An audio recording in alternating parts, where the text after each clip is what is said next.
Hello everybody, we are live here on YouTube and over here on Twitter. Welcome to the Championship live stream review at the end of a very, very busy week. Make yourself known if you're in the chat on YouTube. If you're watching on Twitter, get over to YouTube, come in and join in the chat.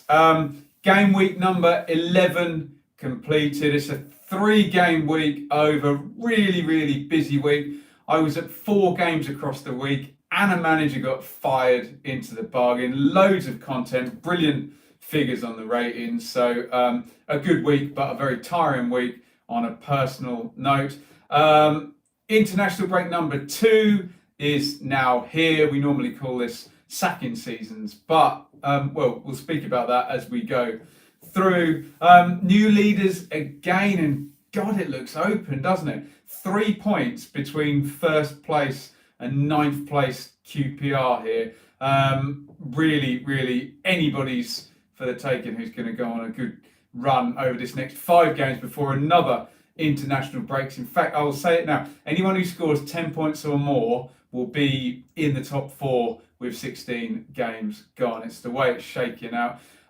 Stoke and Huddersfield went on the same weekend, and to go into the bargain about it being so open, nobody got 9 points and nobody got 0 points. That's unheard of on these 3-game weeks. Correct me if I'm wrong in the feed about that, but we normally get at least 1 9-pointer and a couple of zeros into the bargain. There we go. Let's start at the very top. So seems like we have new leaders like twice every weekend now, and West Brom are back at the top of the Championship. Loads of goals here. They beat Cardiff 4-2 at the Hawthorns. Pereira opens the scoring. He's looking good now, isn't he? I thought he would come good. Great goal, inside off the right, little give and go, curls it in left-footed.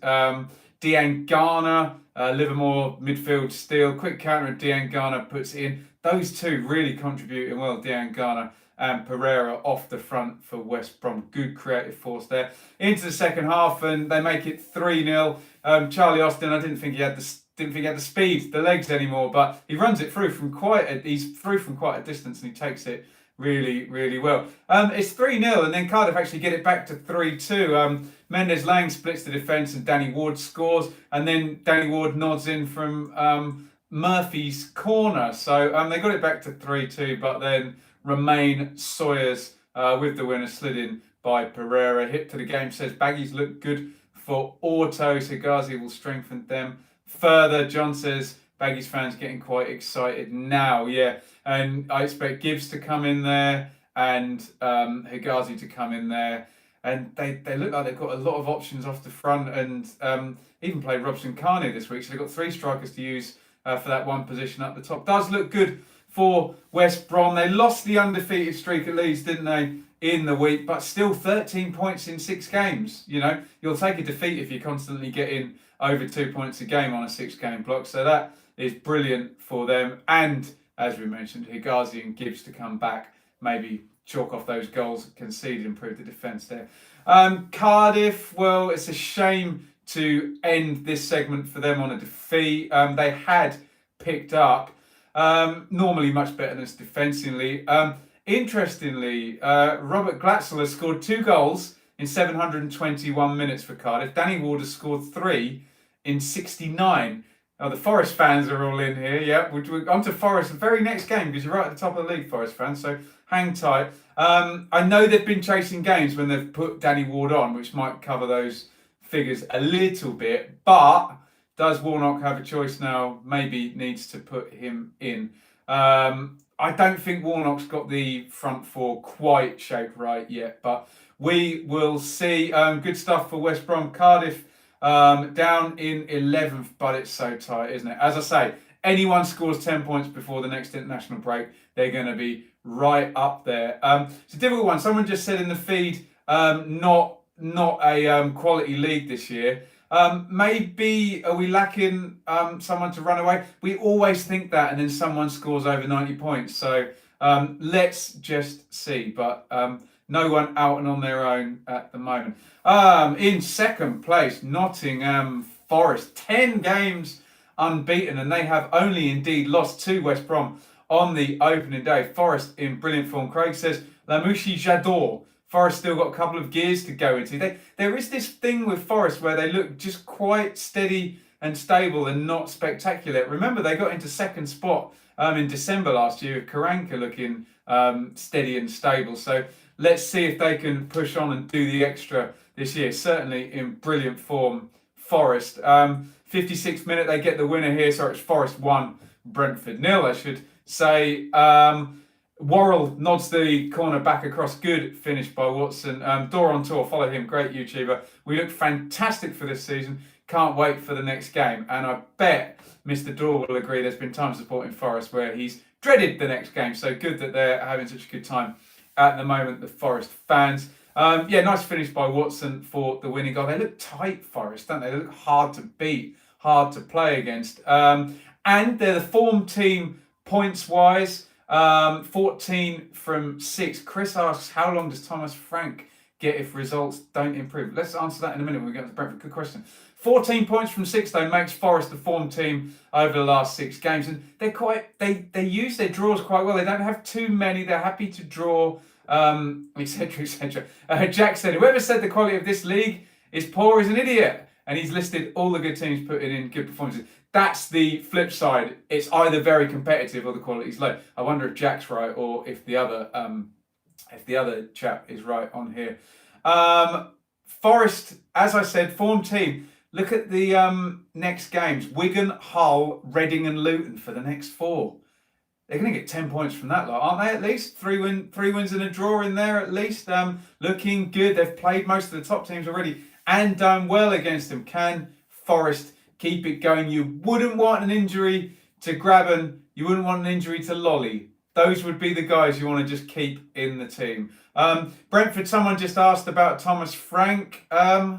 Well, he said how long before he starts getting questioned. I would suspect another couple of international breaks. And if he is down, where are they? Looking at my table, in 17th.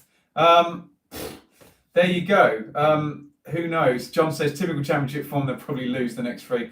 Hip to the game says, Joe Lolly is a villain. Pass it on. Dear oh me. So Brentford, and I kind of just knew they would flake out of this one. You knew Forest would be too tough for them in this particular game. Lack of goals, real worry. We said on the preview stream last time, they put 3 in against Derby and 3 in against Barnsley when they've clicked. I'll answer about the fish in a minute. Yes, they have. And it's 3 in the remaining 9 games since then. West Brom Vlog says, I said Brentford to get 4. Hey, I think I said exactly the same thing. John says he can see Frank getting the boot. I think if they're in the bottom half with, say, 20 games to go, I think he's in serious trouble, isn't he? Forest second, Brentford 17th. We've put the algae cleaner in the tank. The fish are fine. We've tested the pH and everything. So those people worrying about the fish, we've changed the pump as well, so you can't hear it. There you go. Jack says Brentford scored is way better than their position. I think we all agree with that. Preston 5, Barnsley 1. Preston on fire at the moment. God, too many goals in this one. Rafferty for Barkhausen, his shot parried. Daniel Johnson, who we need to talk about, who's virtually the form player in the league at the moment, he bangs in the rebound. They actually get equal, Barnsley here. Chaplin keeps the corner alive. McGeehan smuggles that one in. And then horrible period for Preston in this second half. Barnsley, indeed, great period for Preston. Another speedy attack here. They just looked like they were countering all over them, Preston. Abel says could have been 5 at half time. Animation Station's gonna say predicted the Stoke, but I think he did actually, to be fair to him. Who scores the 3rd goal then? Lobs over, Johnson chases it through and scores. Hallam could have played him offside there. All the forward runners screwing with Barnsley. They just can't cope. 63, another one. Barnsley are just high up and they're getting picked off all over the place. John says Barnsley manager to resign. Goodness me. We'll see if that comes out tomorrow then, if he's in the know there. Barkhausen carries this from inside zone half. Barely a challenge here. Horrible. Squares it over to Pearson, who sticks in. When Pearson's getting forward and scoring, he normally just sits in midfield. You know it's a bad day. 77, awful goal, this one as well. This is the type of goal you can see when your manager's about to resign. Hallam gets caught on the ball. It runs for Civic, and then he gets caught on the ball, and Harrop then lifts it over the keeper, puts it in. Nice finish, but awful defending. Barnsley struggling badly. Let's talk about Preston, because they are absolutely on fire at the moment. Preston, 12 points from the last 6. Top scorers in the league too now. 16 points out of 18 from home. Daniel Johnson, 7 goals, 4 assists in 10 appearances. Let me know if I missed any of Preston's accolades. They're in brilliant form at the moment. John says, really surprised by Preston, been one of the worst sides he's seen this season. They're a very bread and butter team. When they get it right with that pressing, they really look good. And a bit of rotation in the selections looks good for Preston, doesn't it? If he gets them in the playoffs, that's a brilliant job on that budget. And he didn't get Norwich in the playoffs with like the second highest wage budget the Championship had ever seen then. So well done, Alex Neil. Barnsley, the exact opposite of Preston.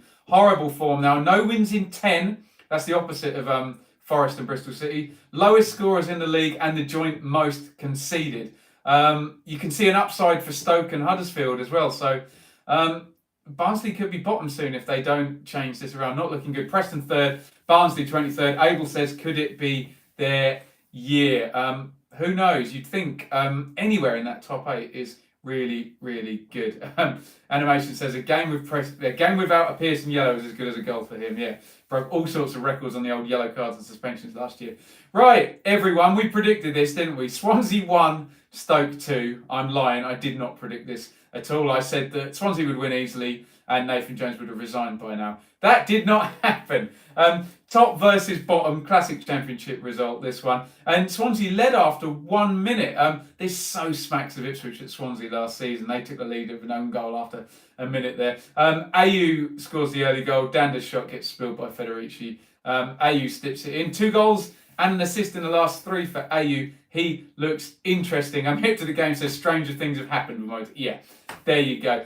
So Stoke equalises. Allen into the box, his shot parried. Klukas follows that up. Someone smart me up. Did Klukas used to play for Swansea? Am I wrong there? Smart me up in the feed there. Big one into the box. Last minute here. First header spilt. Hogan off the bench. He rams the late winner in. So let's talk about Swansea into the international break. Surprise defeat. Second home defeat of the season. Looking at the run since the last international break, 5 points from 5 games. Definite drop off there. Someone's just asked, Ipswich did the exact same thing here. They beat Swansea for Paul Hurst to save his job away at Swansea on the same game week. But Stoke have parachute money and Bet365 owners and a lot better players than Ipswich. So we will see. Stoke, let me know in the feed what the hell you think is going to happen. First win of the season, does he stay now?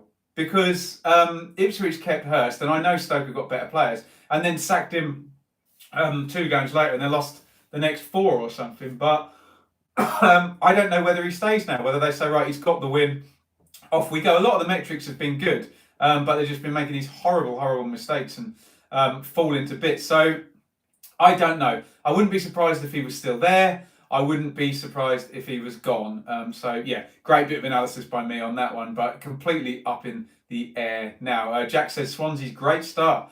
Got everyone overexcited a little bit. They are still in good nick though. 4th spot, 1 point off top. So open as we said. Be very interested though.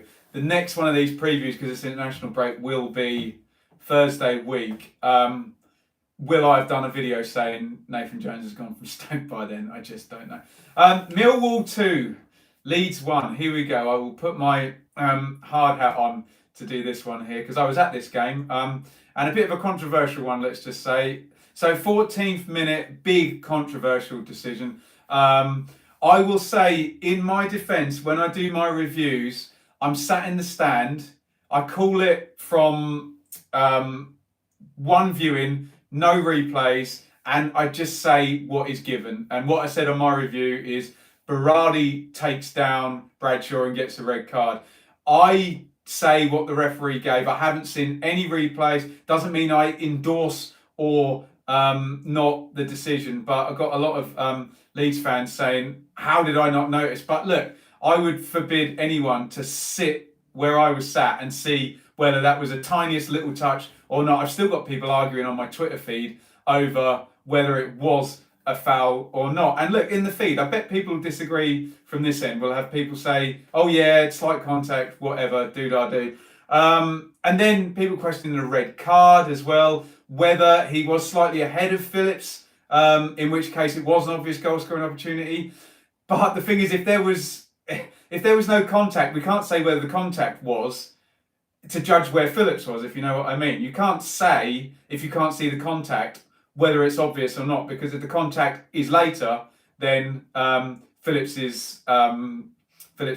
So God knows, absolute cluster there. I don't want to get involved in it. I just called what the referee says. So yeah, and we're getting it in the feed now. A dive, poor ref. We never get to the bottom of it. Only Berardi and Bradshaw know whether there's contact there. I think nobody else seems to be able to tell conclusively. So I will give it a wide swerve and say that Bradshaw wins the penalty and Wallace smacks it in. It is, however, going to be appealed. So we'll see what the experts with 25 TV replays, whether they're going to rescind that or not. It's so funny. Everyone's got a different view on this one, haven't they? I don't know when Steve just said Leeds appeal against the red card.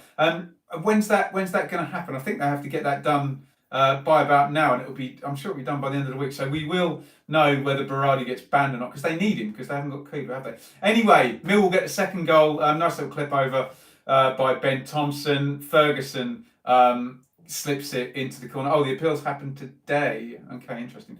Alioski gets one back straight after half time. I have to say, I thought Millwall played the last part of the first half well. They kept pressing the final third of Leeds, but Leeds were really good in the second half with 10 men, and just couldn't quite get through. And I think Millwall ran out of legs, and then Leeds ran out of legs. So Millwall get the win. I'm not a jinx, I promise. It's London that's the jinx, because I've seen Leeds now lose at Brentford, QPR, Charlton. Dean says obvious penalty, should have been arrested for assault. I think he's possibly milking that one a little bit. Also saw them look at QPR and at Charlton as well. So, and at Millwall. Goodness me. So yeah, Leeds. I just wonder, is that squad too small now? Because Shackleton's gone out injured. Cooper has gone out injured. Look, Hernandez is the best player and he's gone out injured, but that's or if your best player goes. But you then wonder, and I don't know what Leeds fans in the feed think of Helder Costa as well, because I've seen him play a couple of times this week, and he's not got into the game at all. And people don't like Jack Harrison sometimes, but Jack Harrison follows the instructions and has done a lot more, I think, in these games than Helder Costa. So he needs to get going in that one as well. We'll see if Berardi gets rescinded. He'll definitely be in the next game. But Shackleton and Cooper aren't going to be back. However, I think Pablo might be back after the international break. Millwall, first game post-Harris. Let me know in the feed who you think is going to come in and get that job. Some funny old names in here. Roy Keane, Adam Barrett, who's there already. Tim Cahill, Kevin Muscat. Proper rogues, this lot, isn't it? Stephen Reed, Gary Rowett. Goodness me, would you watch any of them? Abel says, hope you watch Preston in London. Yeah. I actually haven't seen Preston for ages. Animation says Costa suits 4-3-3. Dave says he would like Gary Rowett. Dean says Chris Houghton. Jack says Tony Pulis would be a Millwall appointment. Allardyce, they can't afford Allardyce or Pulis, can they? They want big money for them. Rowett, says John. Everyone seems to be going for a kind of staid, sort of solid manager who's going to keep the 4-4-2 and keep it pragmatic. Those Millwall fans, I've spoken to a lot of them, they want Millwall to be up and at them and going for it. Someone just said Slavica Jokanovic. That would be a bit of a culture shock for, imagine Jake Cooper and Hutchison passing out from the back splitting. That'd be interesting, wouldn't it? Leeds 5th, Millwall 15th. A couple of good questions on Leeds and Millwall later in the show, if you hang around, although we've gone very long already, haven't we? Bristol City 1, Reading nil. Jeju with the goal after 12 minutes here. Eliasson crosses it in. Jeju heads it home. Bristol City, like Forest, 10 games unbeaten now. Just that extra draw in there, keeping them at the automatics. 10 points from the last 6. Jeju gets his go up top now. They're gone with Semenyo, which surprised me. I expected it to be Jeju and Vyman. Maybe he stays in now. He has been unreliable. Spoke to some Bristol City fans on the opening day and they were not keen on him. Very keen when Afobe got signed, but obviously he is now not around for the rest of the season. So they need Jeju to stay in the team and score some goals now. So we'll see how that pans out. But Bristol City, pretty impressive stuff by them. Reading, God, I saw them midweek against Fulham and they collapsed after the red card for Swift. But 1 point from 6 games, that is disgusting form. And that was a late goal at Swansea, wasn't it, as well? No Swift for this one, so they'll improve when he comes back, no doubt. But tightish game, and they've gone under again. Reading in to the bottom 3. Neil says, what game am I going to next? Oh, God. Luton, Bristol City, possibly, I think, the following weekend after international week. Bristol City 6th, Reading 22nd. Yes, I will be seeing Bristol City soon. Fulham 2, Charlton 2. Goodness me, good performance by Charlton on this one. Fulham, as I tweeted yesterday, beat the bottom half teams and do not beat the top half teams yet. Do they need a little tweak on plan A? Gallagher, good goal this by Charlton, giving them the lead. Solly, the wing back, well forward and nods it back.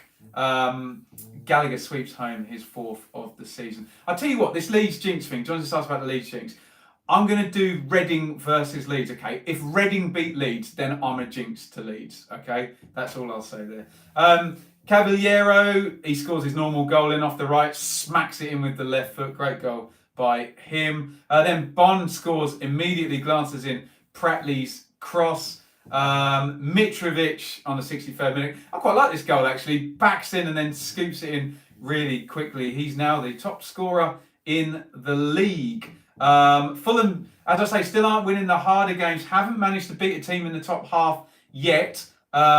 Highest ranked team they've beaten is Blackburn, but I believe the next 4 games, I tweeted them, can't remember what they are, but they're all against bottom half teams. So you'd expect Fulham to get another 8 or 10 points out of that lot and be right up there again. Where are they at the moment? Fulham 7th again, only 3 points off the top. Charlton, they're great, aren't they? They just go for it. They don't care who they play against, where they play. Hard old week for them as well. Leeds, Swansea and Fulham, Charlton have had this week. 4 points, that's decent. Have a rest. He's been rotating anyway. Maybe, as well, they can get KL and Hemed, who they loaned from Brighton, actually into the team. Hemed particularly will help with Lyle Taylor not there. Fulham 7th, Charlton 10th. Sheffield Wednesday 1. Wigan 0. Luongo with the goal here. Reach crosses it. Luongo sweeps it home. Wednesday 1 up front in this one. 4-1, 4-1 with Fletcher. If they were tough to beat before, what are they going to be like now? I expected a Birmingham-like 4-4-2 from Monk, but even tighter by the look of it. Snarling up that midfield there. The Monk record, though, 10 points from 5 games. Very, very impressive. If he continues that through the season, we all know they will be promoted. If they're... Yeah, how far are they off 2 per game at the moment? Not that far off, so it'd be a really nice total. Hit to the game says about Charlton, by the way, had them bottom. I think I did too, because of all the ownership thing. Jack says, Monk, a quality appointment, they'll be close to the top 6. It seemed quite simple. I don't know how Josh Lukai didn't get this. Just play all the experienced players that Carlos Carvajal bought. That's all he's doing, and away they go. Wigan, they hit the bar in this one. Really tight game, but Gary Monk wins really tight games, doesn't he? Especially on his home ground. And I know I keep peddling the same narrative about Wigan, but why don't they change their spots here? 10 points from 5 at home, brilliant. 1 point from 6 away, exactly what they did last season, but no Reece James there this season either. Wednesday 8th, looking all right. Wigan 19th. On we go. Loads of goals at QPR and all the informed players scored. Nucky Wells from Bright Samuel's nod back. He was on the bench in midweek. I didn't quite get that one, but Mark Warburton knows more about this. Eze gets it in the 10 position. Bit of a lucky bounce, but finishes it really nice. 4th of the season for him. Dak, who's also in good form as well, wins a penalty and converts it. He's got 5 for the season, 1 ahead of Eze there. Samuel then makes it 3-1. Nice build up to this one. On the floor, great. Ian Rush touch and spin and smack this one in from Samuel. Good goal there. Hugo, Eze again, always starts all of their goals, doesn't he? Slides it down for Manning, who's also been in good form, who crosses for Hugo. When you see it hung up in the air, you're like, where's Hugo? He's going to batter this one in. And in he comes, bangs it into the net for his 6th for the season. And Armstrong, who's also in good form, sweeps this one in. Another nice goal. Dak playmaking again. Bennett, cross. 3 and 4 for Armstrong. So Rangers could have been on for the 0-point week, but got away with it. They'd lost twice, hadn't they? Yeah. 18 goals is decent. Still up there on shots per game. 19 conceded, though. Rangers, good attacking side, not very good at the back. That said, 9th place, 3 points off top, doing really well. And we'd said it was all about Eze and Chair, and then they put Samuel as well. So they got these 3 young players off the front, either Wells if they want a quick guy and a finisher, or Hugel if they want a big guy. And how much are those 3 going to be worth if they play well all season? Eze, Samuel and Chair. Love that. Looks like the 3-5-2 has gone now as well. Andy says, exciting team. It's nice to see the youth players come through. No more parachute money there. They were the last of the 4-year parachute money. Yeah, like to see it. Blackburn surprised me there by shipping 4. Very unlike them. 1 point over the 3-game week for Rovers. Not good. QPR 9th, Blackburn 14th. But I say QPR 9th, they're 3 points off the top, as I said at the top of the show. Birmingham 2, Borough 1. Villalba, lovely goal this one. I think it's Villalba actually plays the ball out to Max Collin, who got a really good contribution in their goal at Charlton as well. He's doing a bit more than he was from right back last season, getting up there, contributing here. He slides it back in. Villalba strikes it in. Lovely goal there. 87. The XG tells me this was an absolute injustice.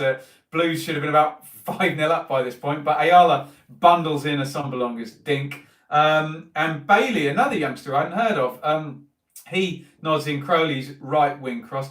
Birmingham, it had been 3 straight defeats for them. They're still quite inconsistent. 5 losses, but now they've hit 5 wins. But what about this midfield? I love this. Look, Bellingham and Sunjic centre midfield, Villalba and Crowley wide. That's got to be open, but if those 4 click, God, they'll be good, won't they? And Bellingham, is he still 16? I don't think we've mentioned it for the last 10 minutes. Centre midfield in the Championship, how good is that? I hope they don't overplay him and Kieran Dyer him. Jack says Woodgate under a lot of pressure already. Yes, he is right. Looks a bit worrying now. I had Borough like in the middle of the table, beating most of the bottom 8, losing to the top 6. But they've only beaten Wigan and Reading. They're only beating very bad teams now, and they're losing to all of the good teams, and they've sat in 20th now. Will Woodgate and Gibson hold their nerve? Steve Gibson did not hold his nerve on Gary Monk. When Tony Pulis came up, he got him in there real quickly. With someone like Woodgate and what he's trying to do, he needs 18 months to get that pattern of play, especially, and I say this as an Ipswich fan whose players have been Mick McCarthy for 5 years, especially when they've been Pulis. John says McEachran to play that role with Bellingham the odd one. Yeah, McEachran has signed now. He's a noted playmaker in this division, released by Brentford, wasn't he? So yeah, let's see what happens. What else are they going to do there? There's no parachute money anymore. They're not going to fly in anybody else and give them a load of money. So who else better than Woodgate? I guess we'll see. Let's see if they drop any further. Down in 20th. I suppose the feeling is if you're Middlesbrough, you think Luton, Wigan and Barnsley and probably Reading are all going to be worse than you. That's the way it's looking at the moment. No offence to any fans of any of those teams. That's just the way it's looking. And when I say that about Luton particularly, that's just a finances thing. I actually think Luton are quite good. Should we speak about Luton anyway? Because I saw them play in midweek. It was Derby 2, Luton 0. And if you're an Ipswich fan, you'll say Simon Sluga, Brian Gund this one. For Robert Ullathorne, Reed, Matt Pearson. Back pass, Sluga under his foot here. Not good at all. Own goal there. Always unfair. The own goal goes to the guy who passes it back, not the keeper who lets it under his foot.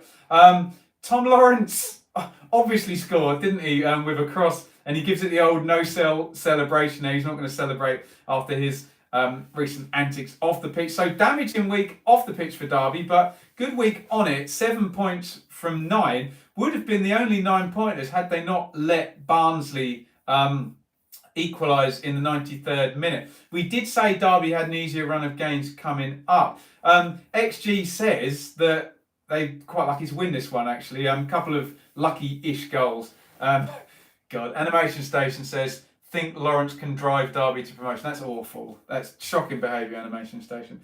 The team looks totally different, though, doesn't it, than about a month ago. You've got Davies in now over Keogh. Bogle's back. Shinnie started in central midfield, I think, with Bielik. Patterson's now in, and the return of Martin. Jack says Luton poor at the back, error after error from their defence. It's true, Luton seem to be the masters of actually looking quite good for a lot of games, but not winning them. We should have beaten Millwall on Wednesday, and Collins really missed a sitter in this one. Collins is a good striker, but hasn't quite had his shooting boots on this week. They're so brave in possession. Stop it. I'm not going to read that out, Super Leagues. So brave in possession, get their fullbacks right forward, but they do tend to get picked off. They need to do what QPR are doing and have 19 goals with their 19 against or whatever. Although it's 15 and 20 by the looks of it, so they are scoring the goals. But yeah, you can see the defence is a bit porous. But that's just a pattern of play thing. If you watch, what's the fullback called? Potts. He's literally playing on the wing half the time. He's so far forward. So Animation says goalkeeper looks unconvincing. He really does. The first thing I saw him do is throw one in from Assombalonga in his debut, and they paid over $1 million for him as well. So he's not going anywhere as well. Derby 13th, Luton 18th. Don't get me wrong, what I said a minute ago. I think Middlesbrough will finish probably above Luton, but this sounds a stupid thing to say. I do think Luton are playing the better at the moment. I just think Borough will outmuscle them in the end. Huddersfield 3, Hull 0. Cowley's our go. Let's wrap this up now because I'm really waffling today. Grant 68, Bakuna 74, Kachunga 82. Double win, 7 points this week for Huddersfield. Went back to basics. And the Cowleys have them out of the bottom three already, with probably Wigan and Middlesbrough ready to be overtaken as well by the look of that. Hull, they had a good run, hadn't they? Bit inconsistent when Bowen and Grzycki don't score. Although Eves did get off the mark in the week. It's not happening for them. So, individual stats here. I'll just grab the laptop ready to do the questions. Sorry for all the wibbly wobbling. Mitrovic is now the top scorer. 8, he's out in front. Although, I reckon if I played up front for Fulham, I'd get at least 3 goals in a 46-game championship season. And look at the state of me, for goodness sake. Mitro, 8, 3 this week. Daniel Johnson, who's played in a double pivot and number 10 most of the season, has 7 goals. That's outstanding from Johnson for Preston. Brilliant, brilliant stuff there. And Ollie Watkins, who also scored 3 this week, but managed to do all of that in the one game, is up there as well. Creativity, look out for Matthias Pereira. He's now got 5 assists. Super Lee says, my fish would score double figures for Fulham. They're actually named after Ipswich's best player since I've been supporting Marcus Stewart. Well, Marcus and Stewart. So if they've got any of his presence and time in, if anyone wants to talk about Marcus Stewart in the feed, my favourite ever footballer for Ipswich. What a player. Key passes, it's still Swift way out there, 3.6 per game. Moa, Hernandez. Downing's moved in there now. Downing into that double pivot now is getting the key pass figures. Leeds still have the best defence, yet they still manage to lose whenever I watch them. But, yeah, I'm not a curse, honestly. Right, here are the questions. Where am I looking? Goodness me, I've read the wrong one. Sorry. So questions that came in on YouTube. Paraplegic Sloth says, are Stoke in a false position? It sounds silly, but yeah, of course they are, because if you took out all of their ludicrous mistakes, they're probably about halfway up the table. Metrics were good before they fell off a cliff. Remember those first 3 games, hit the bar about 8 times. Could be so different for Stoke, but it is what it is, and they have fallen apart in this game, so we'll see. John says, who will be the first manager this international break to lose his job or won't see any changes? We think, I don't know, will Nathan Jones survive now? And a few people in the feed had Thomas Frank as the next most at risk. Obviously now Neil Harris has gone. That was all a bit wibbly wobbly there. Then I think people are going to start talking about Woodgate, aren't they? So West Brom Vlog says, we've been crying out for a player like Pereira for so long. What a get from our recruitment team. Someone smart me up in the feed. Is Is Pereira, is that loan going to be converted at the end of the season? Also, in terms of creativity, you've got Diangana as well, who's very creative from the dribbling point of view. But it seems like Pereira can dribble and create, whereas Diangana's all about the running at the defenders. Hip to the Game says, if you could swap one team from your predicted top two, one from third and sixth, one from your bottom three, I'd have to have a look. I'd need to swap Charlton because I had them way down too low. Who else? I had Brentford too high as well. I always had Brentford too high. So what I will do, I'll have a look and see. Maybe I'll do another video on that and review my predictions. We'll see there. Animation Station says, unpopular opinion, Ben Thompson and Tom Bradshaw are underrated. Top 15 in the league for their respective positions. Don't know about top 15 animation, but Ben Thompson, certainly very decent little player. And you would wonder, and this is no offence to the Millwall style because it really works for them and it's the right style for them to play. You'd wonder if he got more chances to actually play the ball around in that position off the front, it could be even better. So not sure about Bradshaw, top 15 strikers in the league. Maybe that's another video as well to do. I believe if I open my Twitter, there are a couple more questions and then we can take some from the feed in here. Sorry, my computer is going very, very, very slowly. If I hit profile on here, I promise I will get to your questions. Oh God, there's me actually on Twitter. That's quite scary. That's like the world eating itself. Right, Twitter questions that came in. This is a great question. This is from Cycling Johnny. Can Leeds get their XG to become reality and thus win the league at a canter? How do you think Bielsa can fix it? That's really, really interesting. Normally when XG goes wrong, it can be one or two players rather than something systematic. For example, Ipswich were rubbish under Mick McCarthy, but had a very good goalkeeper, Białkowski, playing well, a good forward, Waghorn, playing well, and were very good on set plays. So their XG was terrible, and they outscored it loads because of two good players. What's true of Leeds is the complete opposite. They're brilliant at keeping the ball. They're brilliant at attacking and passing. They're evidently very good at defending because they've got the best defence in the league. So you would imagine, I mean, take Norwich last season. If you take on Pookie, who literally just finished everything they gave him last season, and put him up front for Leeds, you might think that one player could completely alter the XG.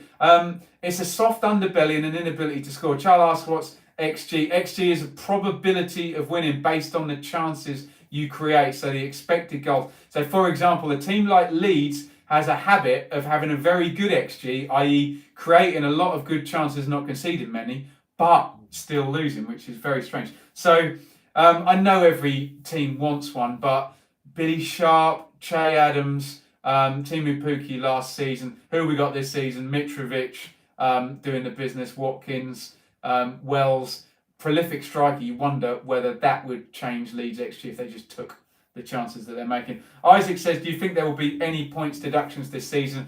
No, I don't, because all the teams that were in danger all sold their stadiums to themselves. And if you watched my excellent interview with Kieran Maguire, who's going to start his own podcast on football finances, Kieran said it resets. So they will do well to lose more than 13 million this year and get a points deduction in. Right. Anyone got any questions there? Sorry, I know I've gone 38 minutes already, but thank you. We've still got plenty of people in the feed here. Any questions, I will take them. And if not, we will move on. Whose front three is better, Fulham or West Brom's? Well, West Brom don't really play a front three, do they? They have the three off the front and the one up front. West Brom's is very, very good in terms of three off the front and one up top. Fulham's is very good as a front three. So is Brentford's and so is Hull's. I think you could put Bowen and Grzycki in any of those. And I think you could put Ben Rama and Buemo and Watkins in many of those as well. I think for strength in depth off the front three with Kravinovic, Pereira, Diangana, Phillips, Edwards. Have I missed anyone? All of those five. I think that's really good. Fulham. When you look at Fulham, you just think they have the best 11, don't you? Not necessarily the best squad. Steve says against Wigan, Leeds had 31 shots, only one goal. There we go. When we're talking about XG, so Leeds XG for that game was probably about I reckon it was probably nearly 3. So they should have scored 3 goals and they only scored 1 in that one. Any more questions? What I would like to know is over the international break, any videos you want me to do, put them in the comments here or tweet them to me over there and we'll get them done in this barren international break week. Right, no more questions coming in. How many goals can Austin score? I think Austin's going to get rotated, which is going to affect his goals. So I think he'll get over 10 now. Richard, is my girlfriend related to Sally Nugent, the newsreader? I don't know. I'll ask her. I don't think so. Her name's White, not Nugent, but she looks like her apparently. I agree. Fulham, uncanny resemblance. So this is Fulham being like Albion last season. Yeah, okay, fair comment. I think, I don't know. We'll see if Darren Moore wasn't very good, was he? We'll see if Scott Parker gets any more.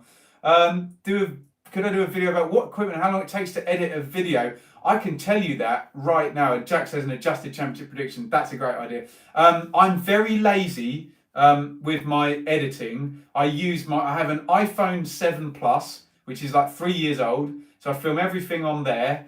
And I edit stuff in iMovie and just use the stuff on there. I try my best to kind of not rely on editing. And don't get me wrong, there's plenty of vloggers who do brilliant editing. I saw Stumpeg, she tweeted something the other day, and her edit looked absolutely incredible. I tried to rely on my ability to spiel and talk, as I've done for 41 minutes without a without a script. So I know, look, I have some, give the game away there. I have some notes that I make for these. I must confess, it's much harder to do the predictions videos because you actually have to look at the news stories. I can tend to just watch the goals and freewheel this a little bit. But yeah, and my wonderful missus who you've all seen in the videos, there's 2 lights pointing at me right here and she designed all of this. So that's all I've done. Really, Gail, January to West Brom. Wow, that put me over the top, wouldn't it? Video idea, do a live quiz in the feed on the Championship. That's outstanding. Championship quiz would be good. Can somebody write these down too? Do you know Marcus Stewart has a Bristol City tattoo? I know he had a Pink Panther tattoo. God, if Dwight Gale goes to West Brom, they're definitely going up, aren't they? I'll make them champions. There we go. All the guys saying quiz would be great. Can someone tweet these to me? Because I'll go and load the dishwasher after this and I'll forget all of these. So quiz, adjusted predictions, and I'll look back at my management one. Should have plenty of time to do all of that. Just quickly, guys, I wanted to do one on the most stupid things that you hear people say when you're sat around you in the terraces. So if anyone's got any ideas for when you're sat there and the stupid things you hear. Is that Alan Brazil on the shelf behind me? Who's there? That's Jurgen Klopp.